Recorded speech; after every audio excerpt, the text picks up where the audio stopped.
தமிழ். இன்னைக்கு நம்ம சுபாஷ் புக்ஸ் இன் தமிழ்ல வார் அண்ட் டெரரிசம், போரும் தீவிரவாதமும் அப்படிங்கிறத பத்தி தான் பேச போறோம். போராட்ட குழு அப்படின்னு தன்னை சொல்லிக்கக்கூடிய ஒரு தீவிரவாத அமைப்புக்கும் ஒரு இராணுவத்துக்கும் என்ன வித்தியாசம்? Terrorist are masters of mind control.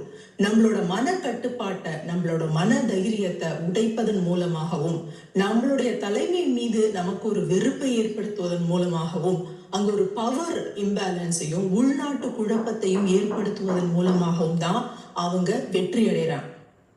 இப்படி பாருங்களேன், ஒரு 140 கோடி மக்கள் தொகை கொண்ட, வல்லரசுகளை பார்த்து பயப்படக்கூடிய ஒரு இராணுவ கட்டமைப்பை கொண்ட, பலவேறு மொழி பேசக்கூடிய, பலவேறு மதங்களை சார்ந்தவர்கள் ஒன்றாக ஒற்றுமையாக வாழக்கூடிய, எந்தவித உள்நாட்டு போரும் நடக்காம இருக்கக்கூடிய ஒரு நாடு இந்தியா.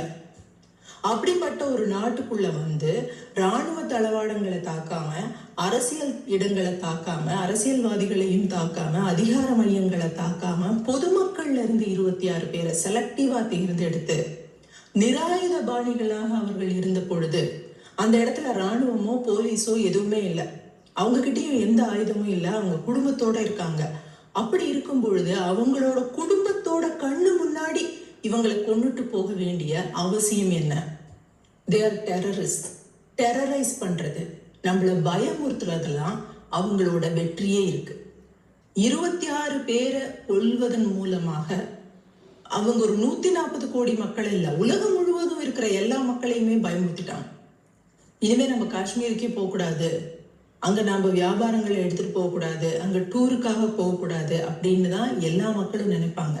அப்போ அந்த இடத்துல இருக்கக்கூடிய மக்களுக்கு எந்த ஒரு வளர்ச்சி வாய்ப்புமே வரக்கூடாது.